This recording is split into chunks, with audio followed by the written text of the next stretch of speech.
Hello everybody, welcome to the Dawn Chorus plot. It's the 3rd of May already, blimey.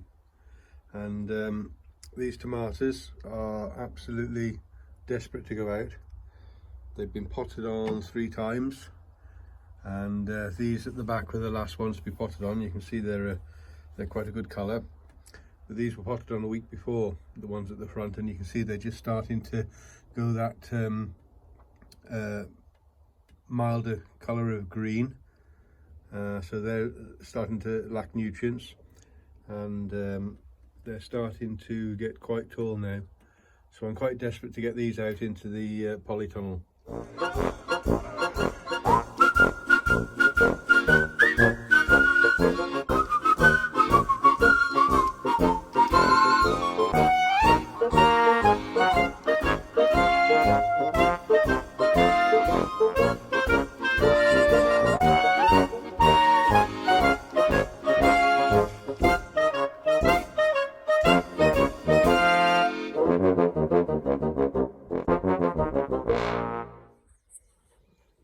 And inside the polytunnel, it's all a bit of a mess at the moment. I'm just trying to move things around and take shelving down, and preparation for the next stage.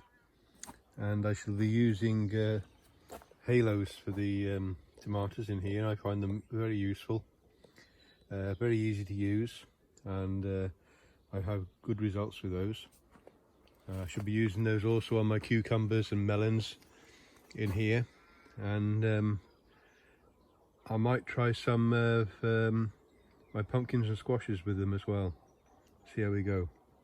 But I've prepared these beds now with some of my own compost, some bought in farmyard manure, and a bit of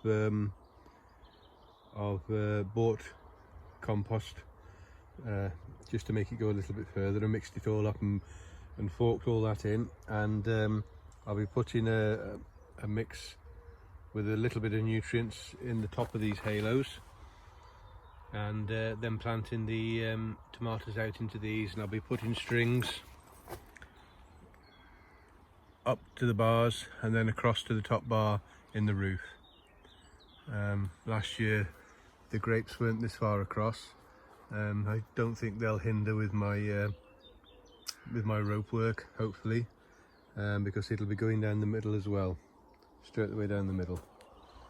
Quite a few tomatoes to go in this year. I'm doing some trialing with the heirlooms, and it'll give me an idea of what I want to do next season.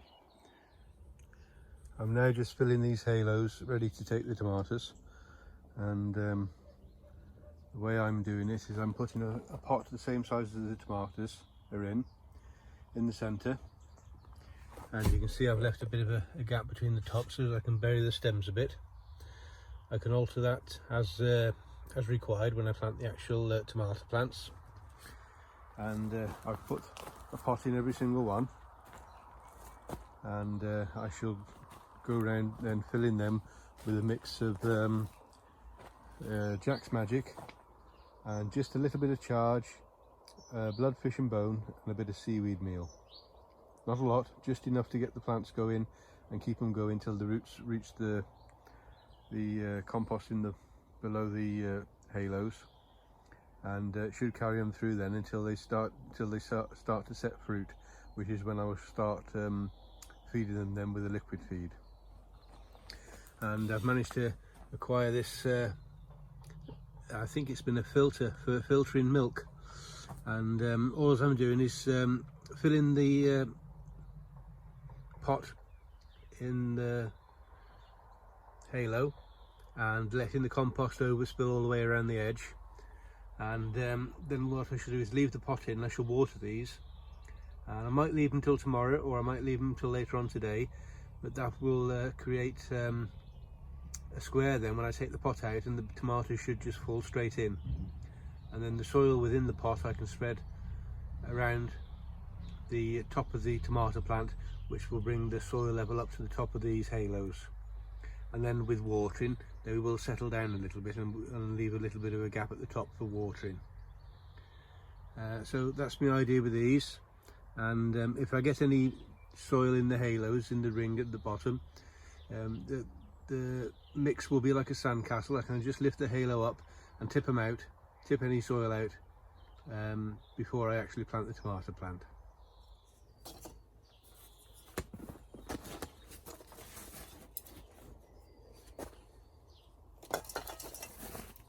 I did have some ant nests in here last year and lost a couple of tomato plants. If you do get ants nests, they are a bit of a nuisance. You don't realise you've got them sometimes until the plant collapses. And one way to get rid of them, these were black ants that I had in here. One way to get rid of them is if you get a couple of spoonfuls of honey, runny honey, and also a couple of teaspoons of dried yeast, and mix that up into a paste, and then just put that around where you see the runs. And what they do is the ants eat the honey and then take it down to the queen. Because it's such a good product that they found, as in honey, they'll feed it to the queen, and she'll bloat up and it'll kill the queen, and hence the nest will die off. It'll take a while. You'll still see ants about for a while, but that's only the existing ants that are in the nest, but the nest won't expand any larger. I've treated it twice in here. They were all over the runner beans, and they were looking for black fly, because they milk the black fly when they come on the runner beans, sorry, the broad beans. And I've treated them twice, and I haven't seen an ant for the last week to 10 days. So that's a good tip on how to get rid of an ant's nest.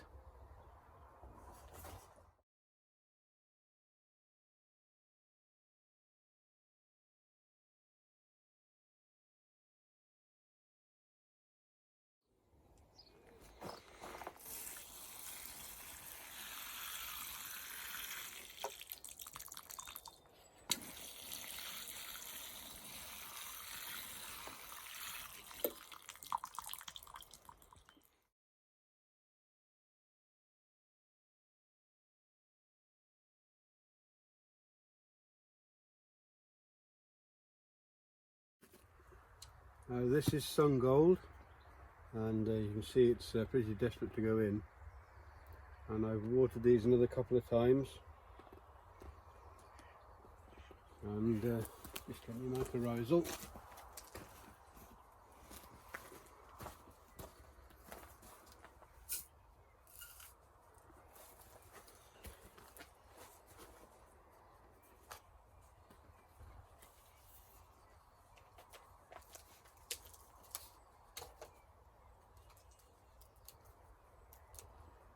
Good root system on them.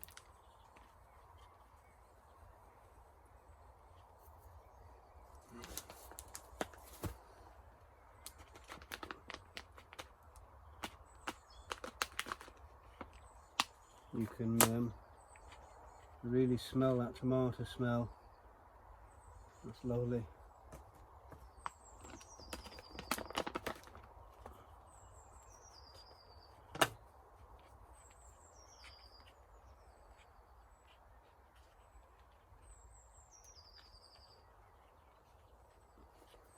I'll just put some dry compost on top.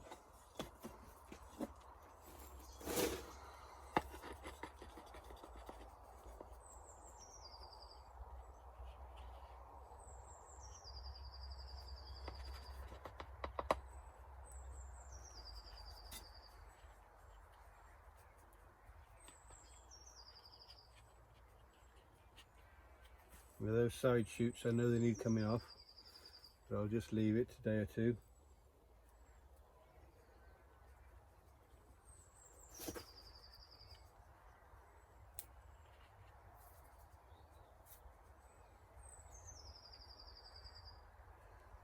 And then just wind it around.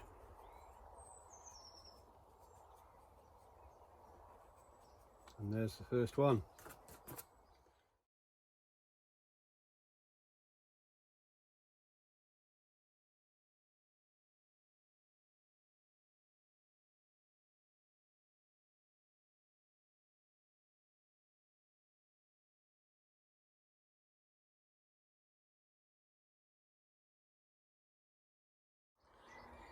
and fingers crossed that these should be all right now.